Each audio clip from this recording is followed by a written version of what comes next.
Hey guys, so I just listened to the new Weitone album, Way of the Tone. Weitone is a Virginia singer, songwriter, and producer who has dropped a few singles in the past, such as Iced Out and Love Me No More. He also made an EP about a month back called Tone Tony, but that's not. And so far, all of these projects have kind of sported this kind of like Juice World, Post Malone type vibe with these trap instrumentals spaced in with all these lyrics about love and heartbreak, with kind of the singer-songwriter auto-tune type going on here. And I feel like he's definitely carried that over into this new album. And first off, we start with the opener, Iced Out, which definitely has a decent, nice synth groove going to it. I will say, first thing I noticed immediately is that the mixing on this project as a whole has improved a ton.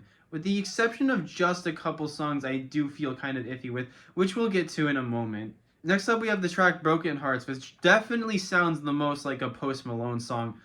I will say the song is generally about clinginess, the fear of losing someone, but it does feel a little bit too much on the overdramatic side. I feel like he's trying a little bit too hard, which kind of doesn't mesh well with the auto-tune filter in my opinion. And then we get to the song Strangers, which definitely does give him more off like an emo trap vibe, kind of like a Juice World type vibe here, with the vocals also sounding a lot like Post Malone. I'd say the writing on this is marginally better, with very, very strong elements of kind of almost berating this partner, kind of him telling himself that he has to move on. By doing that, he has to kind of degrade this person in his mind to do so. And it's kind of heartbreaking and does mesh well with the decent production and the vocals, which I kind of like a little bit more here. Kind of like trying to move on, but then immediately backtracking as we get to the next track.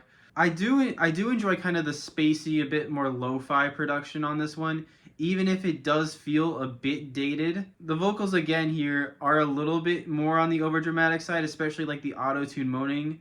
In general, I've never been a big fan of moaning and auto-tune. It does kind of give a bit of an awkward and muddled feeling to what is supposed to be a heartfelt song. And again, the lyrics basically just do a complete 180 and saying, oh, now he wants to get back with this person who he just so berated in his mind in the previous track. And next up, we have the track Praise God, which I'm going to be honest about this one. I feel like part of the reason I'm not the biggest fan of this track is because it's not really designed for me as someone who grew up and is still currently a member of the Catholic Church. When it comes to gospel music, I generally prefer a church organ and a choir. This kind of trap / EDM inspired gospel song does feel kind of out of place for me, but so does a lot of modern gospel songs, if we're being honest, so I don't know how valid of a criticism that is.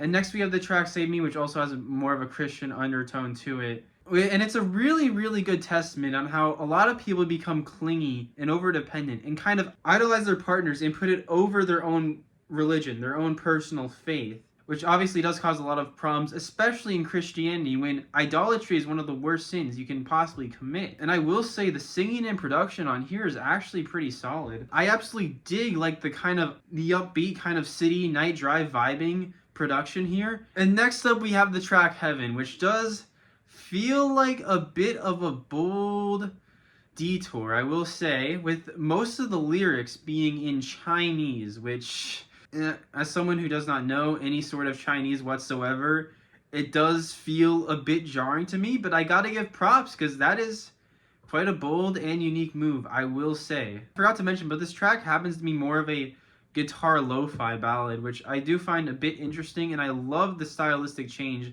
that he's kind of going for here, even if it's not a complete detour.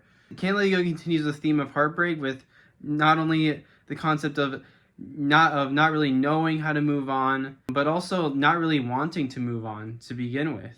And I do enjoy these more spacey kind of high note instrumentals, even if it does kind of evolve into more of the trap sound that we're all familiar with.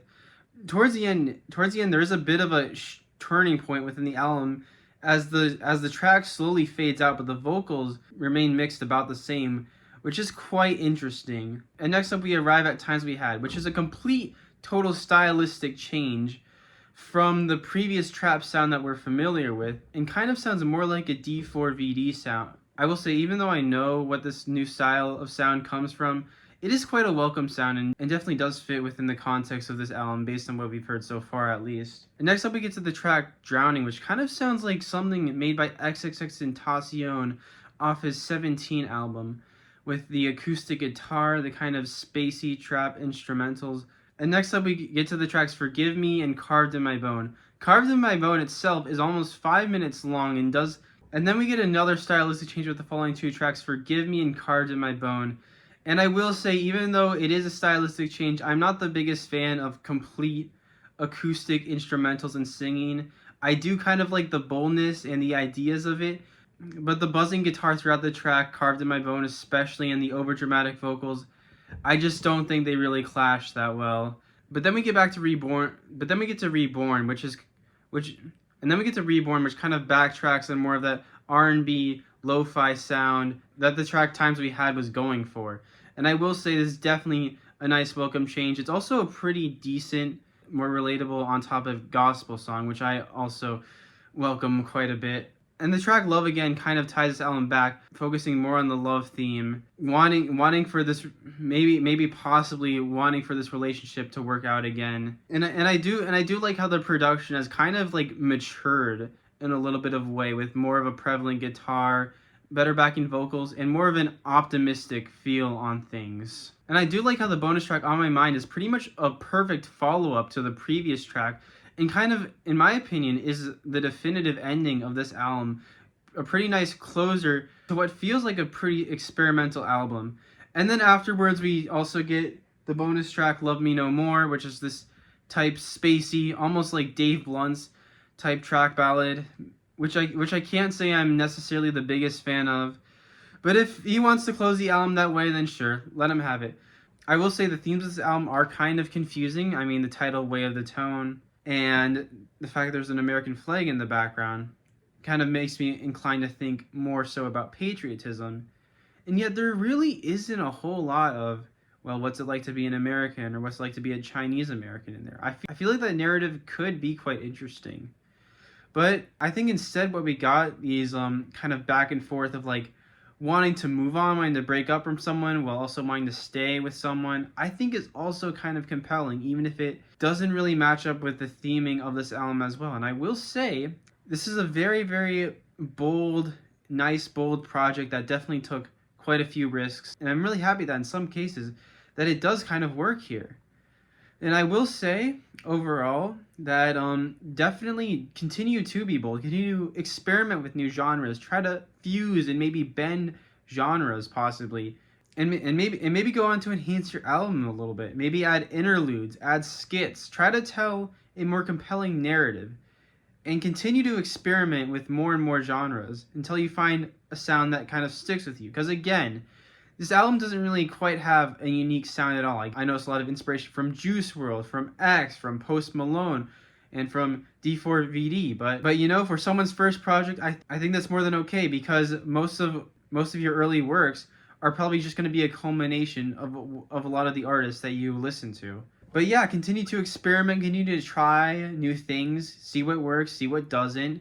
Maybe try interludes, try skits. I will say I'm quite excited to see what Weitone possibly has in store for the future. Because even though there are quite a few tracks that I didn't necessarily vibe with on this project, I do see a lot of potential with a lot of the ideas about heartbreak, emotion, Chinese American identity. And I am very curious on how those themes could possibly be expanded on in the future. So for now, I'm giving this a 62 out of 100. There are definitely quite a few tracks that I did not vibe with at all. But there's also quite a few tracks that I really, really like. So there you go. And I will say it's quite ironic because this first ever debut album I'm reviewing is in a way my first ever video review. I've definitely done a lot of reviews on Album of the Year before, but this is my first time making a fully fledged YouTube review. So I apologize if I sounded awkward at some moments, if there was a lot of cutting, a lot of editing. But I will take advice. So if you can, please review this review so I can make better reviews in the future.